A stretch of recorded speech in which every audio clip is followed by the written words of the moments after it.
আসসালামু আলাইকুম রহমতুল্লাহ, আলহামদুলিল্লাহ, ওয়াসসালাতু ওয়াসসালামু আলা রাসূলিল্লাহ ওয়া বা'দ। সুপ্রিয় সম্মানিত দর্শক ও শ্রোতা, নামাজের পরে অর্থাৎ ফরজ নামাজের পরে মাথায় হাত রেখে কোন দোয়াটা পড়তে হয় বা কোন দোয়াটা পড়ে, এইটা আমাকে অনেকেই বলেছেন, হুজুর এটুকু জানালে আমরা উপকৃত হব। আর যার কারণে পৃথক একটি ভিডিও নিয়ে আপনাদের সামনে হাজির হয়েছি। দেখুন, ফরজ নামাজের পরে আল্লাহ পাক রব্বুল আলামিন দোয়া কবুল করে থাকেন। দুটি সময়ে আল্লাহ পাক রব্বুল আলামিন দোয়া কবুল করে থাকেন। একটি হচ্ছে সুলুসুল লাইলিল আখার, এটা হচ্ছে তাহাজ্জুদের রক্ত, রাতের শেষ ভাগে আল্লাহ পাক রব্বুল আলামিন ওই সময়ে দোয়া কবুল করে থাকেন। আরেকটা হচ্ছে বাদা সলাতিল মাকতুবা, অর্থাৎ ফরজ নামাজের পরে আল্লাহ পাক রব্বুল আলামিন দোয়া কবুল করে থাকেন।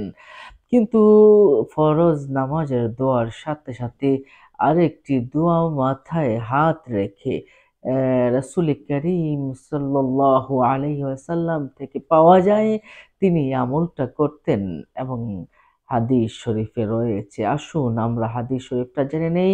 কানজুল উম্মালের ১৭,৯১৫ নম্বর হাদিস শরীফে এসেছে, عن أنس رضي الله تعالى عنه قال قال رسول الله صلى الله عليه وسلم كان إذا صلى مسح بيده اليمنى على رأسه, যখন কোনো ব্যক্তি ফরজ নামাজ শেষ করবে তখন ডান হাত তার মাথার উপরে এভাবে রাখবে, ওয়ায়াকুলু, এবং সে বলবে বিসমিল্লাহিল্লাযী লা ইলাহা ইল্লা হুয়ার রহমানুর রহিম আল্লাহুম্মা আযহিব আন্নিল হাম্মা ওয়াল হুজনা।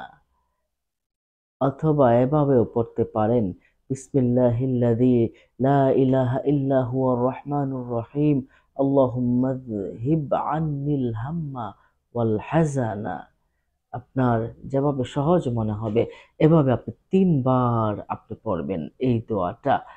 সম্মানিত দর্শক ও শ্রোতা, এই দোয়াটার অর্থ হলো, আমি আল্লাহর নামে শুরু করছি যার কোনো ইলাহ নেই, তিনি রহমান এবং তিনি রাহিম, পরম করুণাময় এবং দয়ালু। আল্লাহ, তুমি আমার দুশ্চিন্তা, চিন্তাগুলো, কষ্টগুলো তুমি দূর করে দাও। এতে করে কি হয়, সমস্ত দুঃখ কষ্ট দূর হয়ে যায়। সম্মানিত দর্শক ও শ্রোতা, আরেকটা আমলের কথা আমরা তাবরানী শরীফের হাদিস শরীফে পেয়েছি যে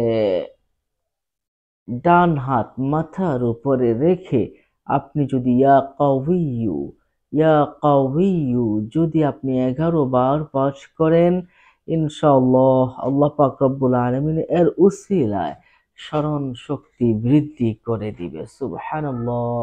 সমাজ দর্শক ও শ্রোতা, তাহলে আসুন ফরজ নামাজের পরে আমরা এই আমলগুলো করি।